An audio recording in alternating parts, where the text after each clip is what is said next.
Good morning mga katakbon chicks.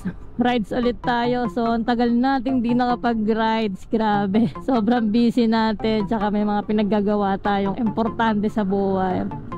So mga 2 months yata ako di nakapag-rides. 1.5, 2 months, mga ganon.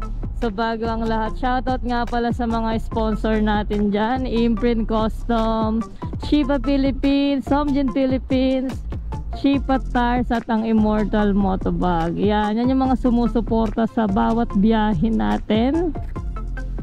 So kung gusto niyo magkaroon ng mga produkto nila, just follow and subscribe lang sa Facebook page at sa YouTube channel natin.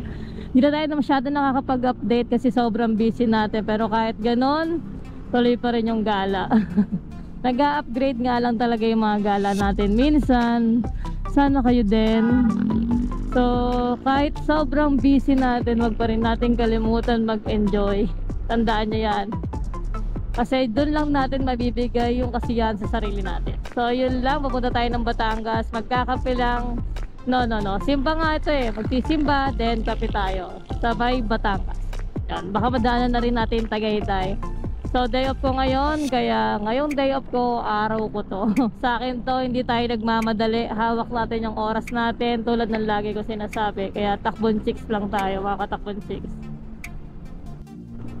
So yun mga katakbon chicks, papasok na tayo ng Dasmariñas, Cavite. Pag kinulit-tuloy lang natin to, Tagaytay na alabas nito eh. Pero sa ngayon may lilikuan tayo dito.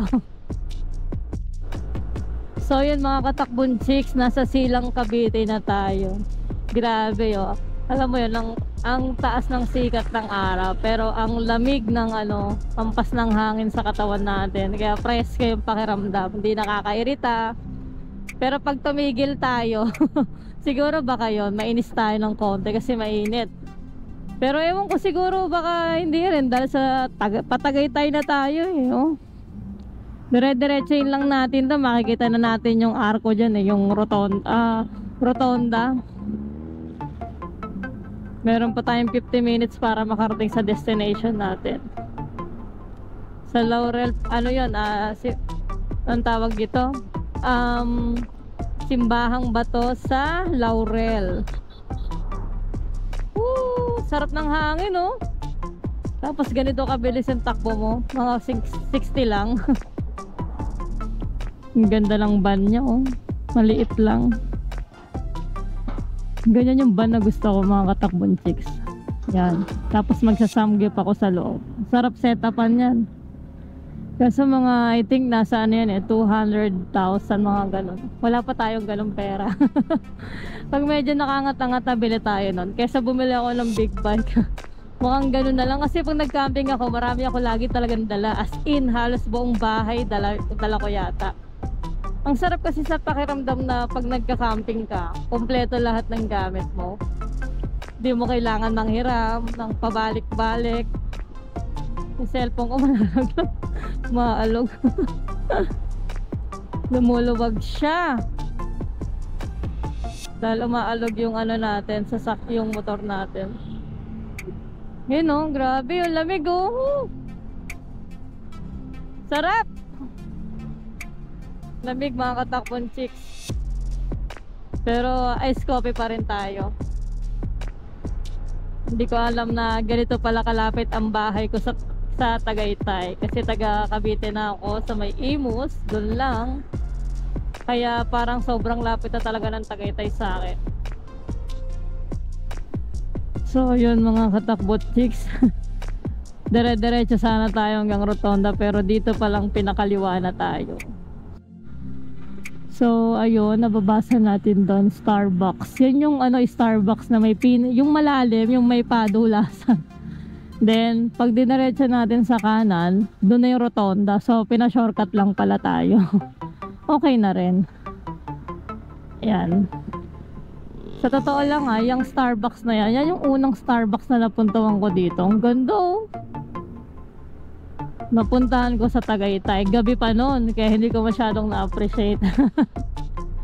Nung mga panahon hindi pa ako mahilig mag-ride. Sa totoo lang, nung nagkaroon ako ng unang motor, hindi ko hilig talaga mag-rides. Nababad trip ako sa ganyang long drive na yan. Parang alam mo yon, walang tigil na Walang tigil kami nagda-drive. Hindi namin alam kung saan kami pupunta. Parang walang katapusan. Dire-diretso lang daw. So meron pa tayong 42 minutes. So bababa kasi tayo dito eh. Alam ko. Sabi, nasa Tagaytay na tayo. Woo! Lamig. Alam mo yon, kahit ang init ng ng sikat ng araw. Pero iba talaga yung hangin ng Tagaytay. Di nakakasawa. Kaya sa mga gustong magpalamig dyan, naku, hindi nyo na kailangan pumunta ng Baguio mga katakbon chicks. Dito lang sa Tagaytay, solve ka na. Kahit summer pa yan. Lalo pag gabi dito, punta ka dito ng gabi, abutin ka ng alauna. Sabi ko sa inyo, ewan ko lang kung hindi ka mamutla. Wala, nangyari lang naman sa akin.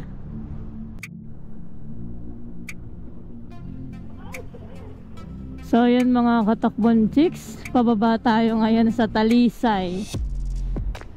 At sayang, nakita ko na yung mga magagandang view, pero meron pa rin dito. Grabe yung pagkasigsag road nito mga katakbon chicks.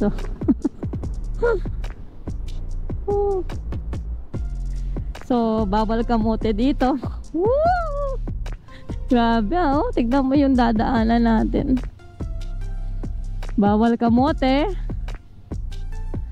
Grabe oh. Yun oh. Oh, ganda, panalo. Ay, may dala ako ditong camping chairs eh. Wala lang, sabi ko pag may magandang view, lalabas ko, tapos tatambay ako. May dala na akong sarili kong upuan. Kasi minsan, gusto ko magpahinga, gusto kong tumambay. Ang problema, sa motor ko lang din ako nauupo. Eh, minsan gusto kong yung sumandal talaga, yung tumuwid, di ba? Kaya ako, nag-provide na lang ako. Tapos masarap yung may baon kang sandwich, no? Tapos kape, no? Habang nakaupo ka lang. Pero grabe, yung pressure ng braso ko. Ay, lahat ng pressure nasa braso ko, sa totoo lang. Buti na lang makapit yung gulong natin, shape of tires. Woo! Sarap po. Oops! Hindi rin tayo pwede basta-basta mag-brake dito kasi tutumba ka sa mga ganito eh. Hindi ko pa naman na-experience mga katakbon chicks, pero nakakita na ako. Kaya hindi pwedeng basta-basta mag-brake ka. Hindi ako masyadong magaling mag-drive pagdating sa motor, pero alam mo yung maingat. Maingat lang tayo pero hindi tayo magaling. Ala, yung mga tuta. Masagasaan sila. Diliit pa naman nila.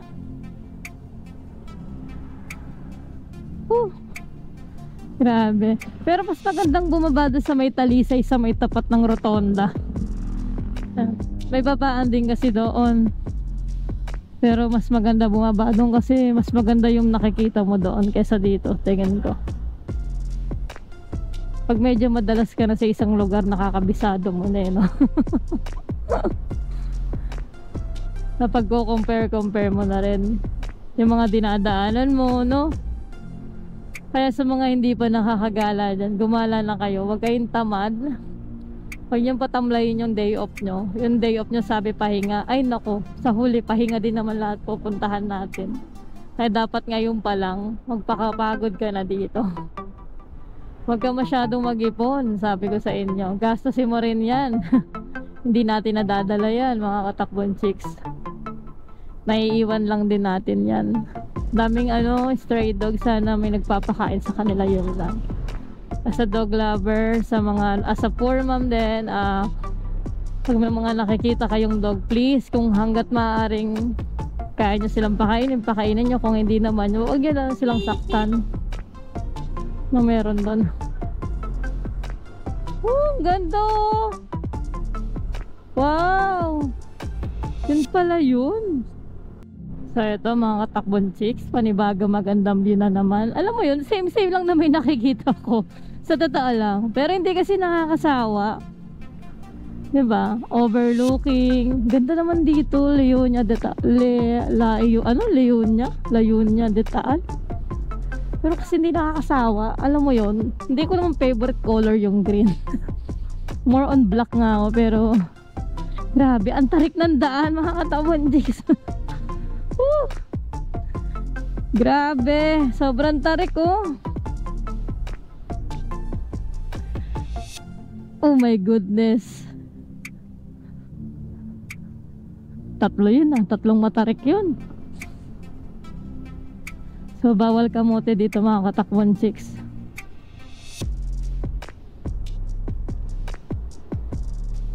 Landslide prone area. Naku po. Sabay ganun eh, no? Okay na sana eh. Yun no, mga bikers oh. Ambulance. Paunahin na natin sila. Grabe, ang ganda mga katakbon, chicks oh. Wow! Grabe. Tigil tayo dito. Okay lang ba?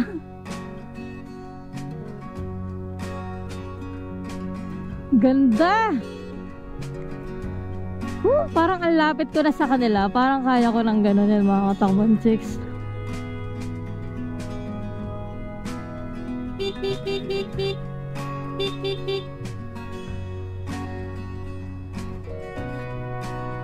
Wow! Ito yun oh! Woo!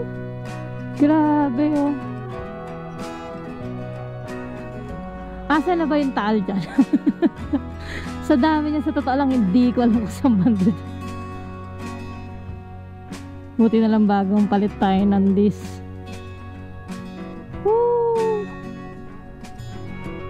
Wala na sila. Ang ganda sobra. No, ang ganda oh. Woo! Grabe.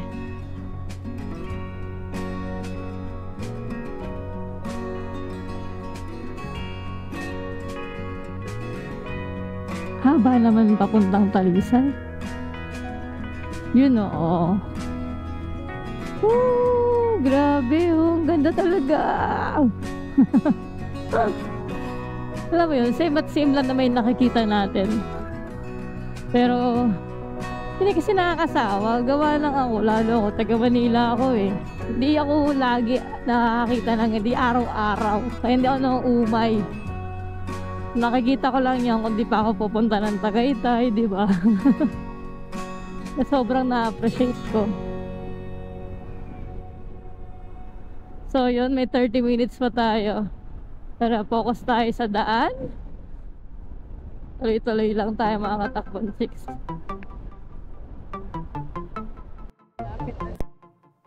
Chicks. Wow, wow, wow, wow, wow, wow, wow, wow, wow. Alam mo yun, pag nandito, pag pababa ka ng Talisay, nako, ang dami mong pwedeng tambayan dito. Malapit na tayo. Talisay, ito yung pinaka sobrang napinsala nung pumutok yung Taal eh. Katabi ba naman eh. Yan talaga una. Imagine mo sa Manila umabot yung ash niya.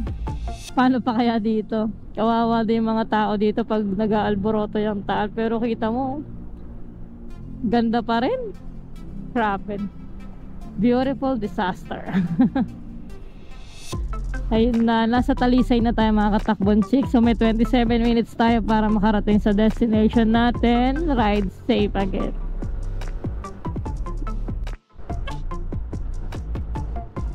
So yung mga katakbon, chicks, nasa baba na tayo, diba? Sa Talisay Road.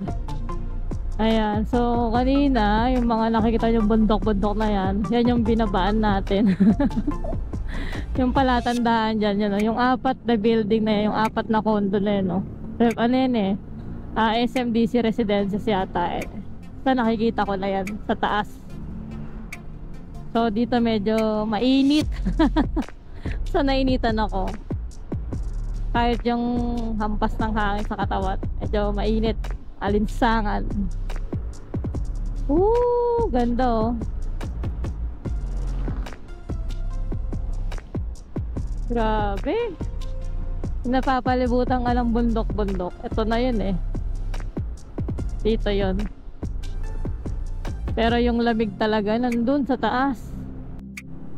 Ganda ng dinadaanan natin, oh. Kaya nakakagana mag-drive eh, sa mga ganyang nakikita. Ito na mga katakbon chicks, nandito na tayo sa Laurel, Talisay Laurel. So may 12 minutes para pasukin na yung Simbahang Bato. Nakapunta na ako dun once, pero sobrang bilis lang. Kasi parang may lady ano lang kami nun eh, rides lang ng mga babae na para may pinopromote lang kaming motor sa Suzuki. Kaya napunta ako ngayon, pero sobrang quick lang talaga. Bumili lang din picture, siguro mga 15 minutes lang kami doon. Gawa nga ng pinopromote lang namin yung motor. Inikot namin halos yung yung Tagaytay eh. Okay din pala, no? All expenses paid by the sponsor. Okay din pala yung ganun. Kaya lang kasi hindi ko masyadong na-enjoy kasi hindi ako nakakapag-stay sa isang lugar. Walang picture, konti lang yung video. Kasi parang ang focus namin noon, makagawa rin kami ng video about dun sa motor, kung gaano ka komportable. Tagal, siguro ilang oras kaming nagda-drive noon. Puro kami babae, may isang lalaki pala. Puro kami babae, tas isang lalaki. Grabe. Pagkain namin sagot. Basta sa Suzuki yun eh. Nakalimutan ko lang yung pangalan ng motor. Tas parang maliit lang din siya. Pero grabe yung takbo. Maganda rin naman. Panglaban na rin. Magaang pa. Ayan na. So yun lang. Naikwento ko lang naman sa inyo mga katakbon chicks. Update ko kayo pag malapit na ako doon. Para makita nyo yung way kung paano pumunta doon sa Kasi alam ko walang signal doon. Hindi na yata natitrace ng Google Map yon. Tsaka parang na yun eh, maliit na baryo yung itsura niya sa pagkakatanda ako. Ewan ko lang ngayon kasi ang tagal na nun eh, parang 3 years ago na. Mga ganon. So ito na tayo mga katakbon chicks. Tulad ng sinasabi ko, napakaliit lang ng lugar na to. Kita nyo naman yung mga kabahayan. Dito tayo.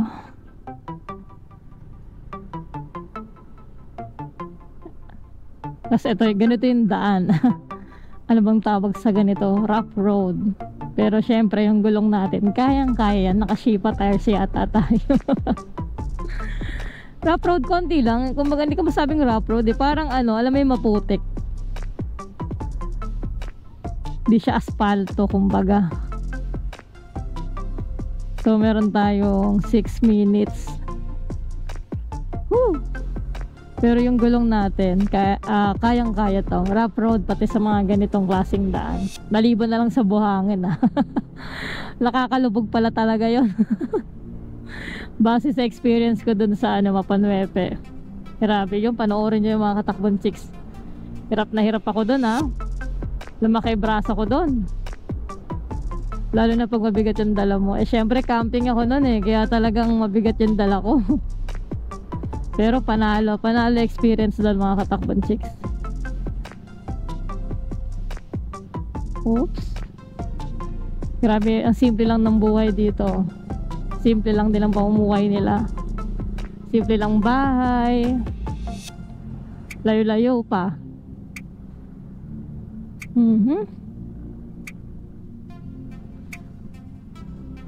Wala pa akong nakitang second floor. May mga rin dito, Gcash. Sana may signal lang kasi nung huling punta ko talaga dito walang signal. As in wala. Kaya nahirapan ako lumabas. Mahirapan ako lumabas dito mamaya for sure. Kung dire-diretso lang, kaya naman. Tapos Google Map lang ulit. After kasi nito mga katakbon chicks, magkakape kami sa taas. Makikita nyo rin mamaya. Ayan na.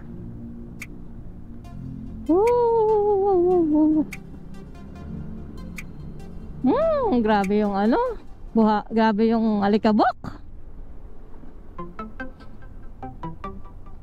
Ito, slow down, barangay checkpoint.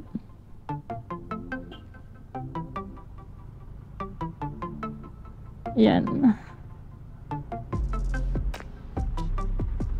Ah. Ha? Ah, sige.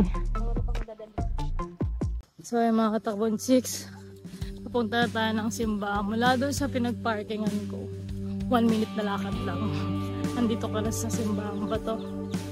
Ito na siya mga katakbon 6. Papakita ko sa inyo. May nakikita ko. Malayo pa lang kasi matatanaw mo na siya. Yan, ayan siya mga katakbon 6. So, yung pinagparkan ko bungad. Pero dito sa loob, marami pa rin palang pay parking. Yan, wala misa ngayon. Pero nagkakaroon daw. Yan. Wala. Pwede pala magkabit ng sticker dito. Kung pumunta kasi ako dito, wala eh. Sarado eh.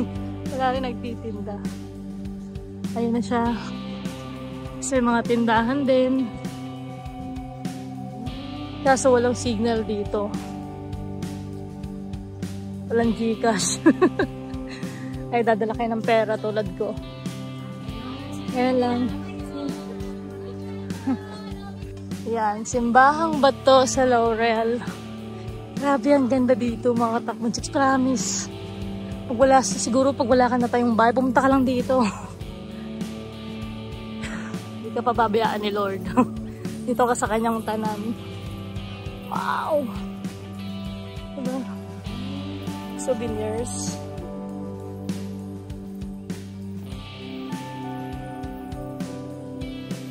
Ito pa yung itsura niya.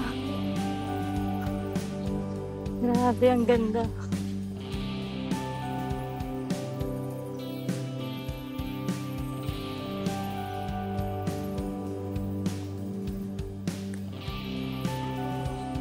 Ayan po, oh. Yan yung kabuuan nito. Oh. Ganda. Wala masyadong burlolen. Natural na natural lang mga katakbon 6. Tapos nagmimisa talaga din sila dito minsan. So yun mga katakbon 6. Itatapos lang natin sa simbahan. Okay naman, nag-pray tayo. Tapos syempre, nag-picture na tayo. Kasi bihira lang tayo makapunta doon. O makakita ng ganong klaseng simbahan na parang kuweba talaga. Then, ano pa ba? Papunta ako ngayon sa dito pa rin, Along Batangas, magkakape para magpalamig kasi medyo mainit na dito kasi nasa baba tayo sa Talisay. Then after noon, uwi na. Okay dito mga katakbon 6. So totoo lang, today is Thursday pero ang daming tao. Marami kami nakasabay, halos karamihan nga may sasakyan. Ilan lang kami mga nakamotor dito. Diba? Dinadayo talaga to. Kaya sa mga hindi pa nakakapunta rito at gusto ng mga medyo unique na klase ng simbahan, punta kayo dito. At kung gusto nyo nang may misa, last Sunday of the month, yun, nagpapamisa sila. So yun, punta na ako sa motor ko, mag-ibiyes, tas pagkakapit tayo, overlook. Night set ulit sa atin. So yun mga katakbon 6, palabas na tayo ngayon dito sa simbahang bato. Nakita nyo naman, sobrang ganda, di ba? Hindi ko dala yung drone ko, nakalimutan ko. Well, kasi alam ko hindi naman ako makakapag-drone sa ganitong klaseng lugar talaga. Gawa nga ng medyo maraming pwedeng pagsabitan, kaya hindi ko na rin naisip na dalhin. Pero doon sa pupuntahan ko ngayon, kasi syempre nagutom tayo, di ba? Bumiyahe. Almusal lang, lunch no, 12:24 na. So, 1 hour yung biyahe natin papunta dun sa pupuntahan ko na overlooking para mag-lunch with iced coffee. Pwede tayo maging endorser ng iced coffee, pero sorry na lang po pag wala naman akong sasabihin hindi maganda sa product, pero sasabihin ko talaga kung ano yung totoo. Medyo expert na tayo pagdating sa iced coffee. Ano ba yun? Ba't may busina ng busina sa atin? Ayun, konti lang naman dito yung yung rough road. Paramihan naman dito sa dadaanan natin puro asfalto na. Pero yun nga lang, konting ingat pa rin kasi medyo madulas. Kasi putik yan, di ba? Medyo malambot pa rin. Ayun lang naman, na-share ko lang sa inyo. At ang sarap doon, para ka na ring nagsimba talaga. Parang linggo, 'di ba? Ay mga katakbon chicks, nga pala yung oras pala ng simba doon, 10 tuwing last Sunday of the month. So yun, sa mga gustong pumunta dito na may talagang magmimisa, yun po, last Sunday of the month, 10 AM po. Yun lang. Wala nang iba. So agahan nyo na lang.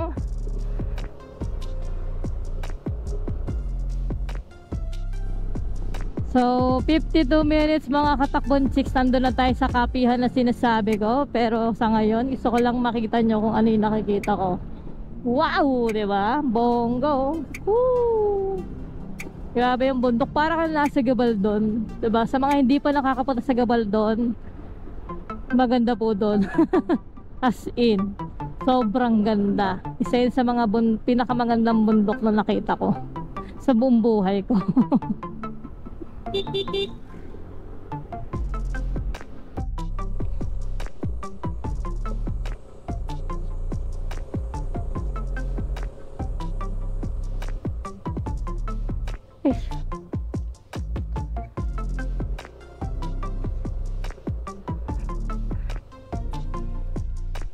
So yun mga katakbon chicks, dito na tayo, 1 minute lang.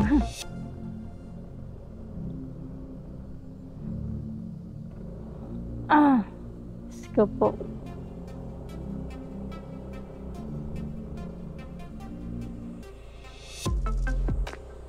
Uh-huh. 1 minute, nandun na tayo sa coffee shop na pupuntahan natin.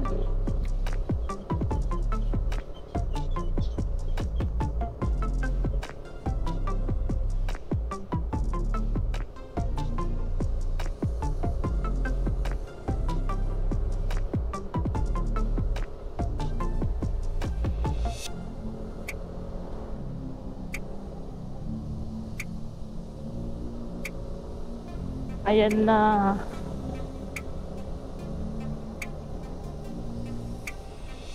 Dito na.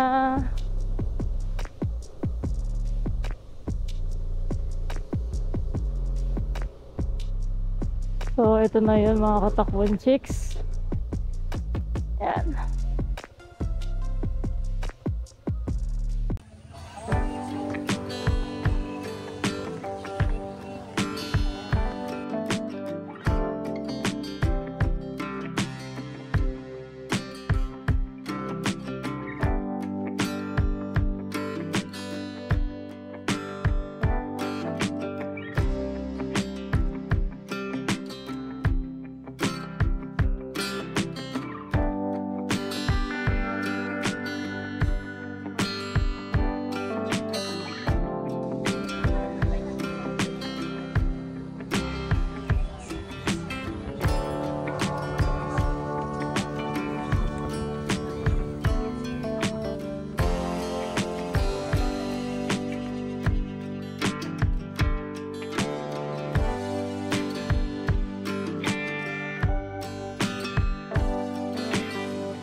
So yun mga katakbon chicks, kakain na tayo. So nakita niyo naman, carbonara tayo, chicken alfredo, and ano sa'yo?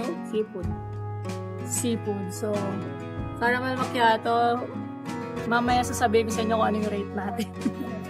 Alam niyo naman, expert na tayo sa iced coffee pati sa caramel macchiato. So yun mga katakbon chicks, so nandito tayo ngayon sa Coffee Beats by Light.